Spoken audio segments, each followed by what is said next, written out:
gonna be my first exercise for shoulders that I've done probably in like a year and a half now, because you know, once I tore my labrum, I've been out. So this is gonna be the first exercise I've done in a year and a half.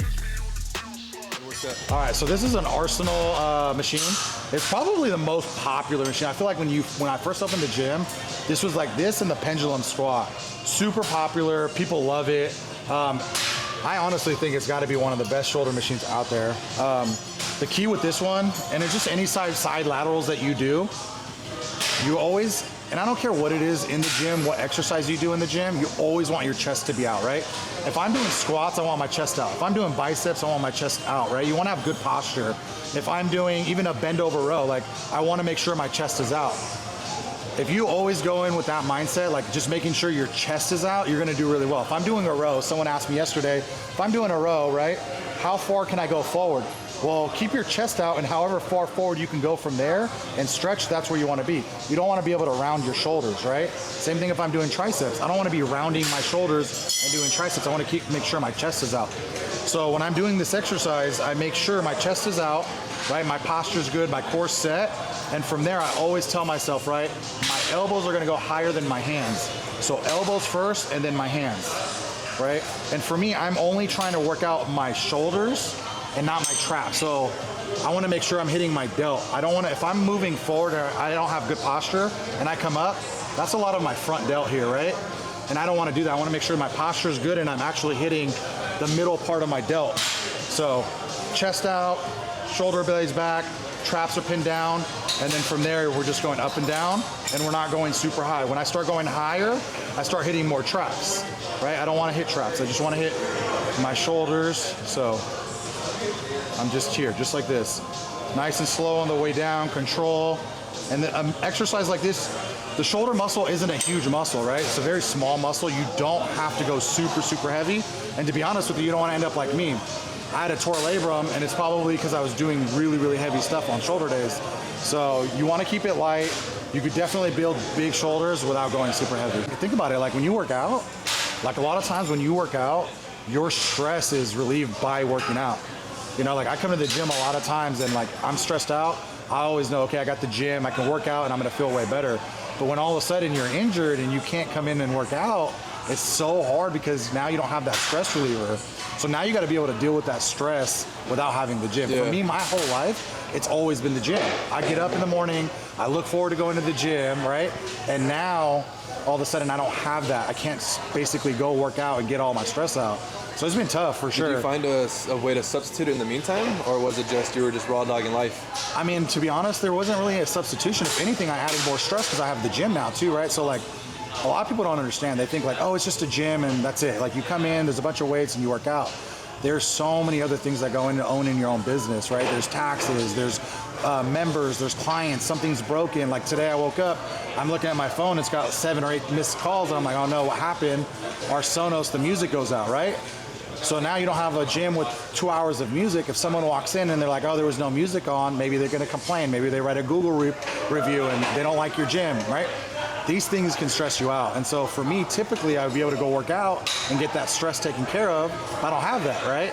So it's been tough, but now that I'm able to start working out again and I'm finally getting better, I'm getting to a point now that I feel like I'm gonna be happy again, you know? Like, don't get me wrong, I have a great life and I'm very happy in a lot of ways, but I'm not completely happy yet, right? I still wanna, there's things I wanna do. I maybe compete again, you know, that's something I've been thinking about. But I definitely just wanna get back into shape and get myself to a place where I'm happy again. So that's what we're doing now. I just haven't been able to come back. Like every single time I try to do an exercise, I end up hurting myself, taking a big step backwards. And for once, I feel like I see the light at the end of the tunnel, and it's hard because mentally it was really messing with me, man. I was just in a place where I'm like, I'm never gonna get better. You know, I've gotten shots, I've gotten physical therapy, I've got tissue work, I've done everything. But I also feel like a little bit of it was just God saying, you know what, I want you to concentrate on the gym and get the gym where you need it to get to. and then we'll get you healthy and you can get back to working out and taking care of yourself. So I think that if I would have tried to concentrate on my working out and not the gym, I don't think the gym would be where it's at right now. That's fair. So sometimes, you know, that's how you got to look at stuff in life. Like, you got to look at the positivity of everything that you go through. Sometimes you take a loss, but it's actually a win. So It's like that's that kind of what I'm investment at. where you lose some money for now, but later on it's going to come back and it's going to be worth more. Oh yeah, that's the biggest thing. I tell people all the time. It's like, perfect example. I had a couple guys from Sacramento. They wanted to come out and use the gym.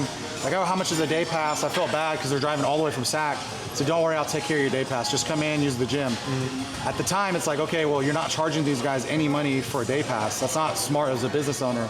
But when they walked in, they bought $300 worth of shirts each. So they spent $600 worth of stuff on sweaters and shirts. Yeah. So yes, I didn't charge them for that initial $40, but the reality is they bought a bunch of stuff when they were here. Sometimes you could say, oh, well, you know, you gave somebody this free, but it's like at the end of the day, trust me, they're always going to pour back into your cup. Absolutely. So that's my biggest thing with That's business. how I got here, by doing something for free.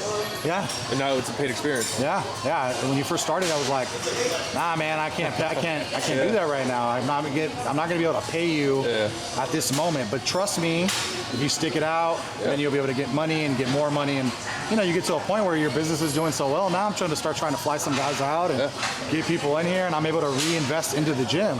Early on, man, you're trying to pay everything off. Yeah, and that's people don't a beautiful understand investment that pays off now. Yeah. I think as a business owner, that's the biggest thing that you have to know is like what to invest in and what to gamble on. And like, that's the biggest thing is like, you don't want to invest in something that you're not going to get anything back from, right?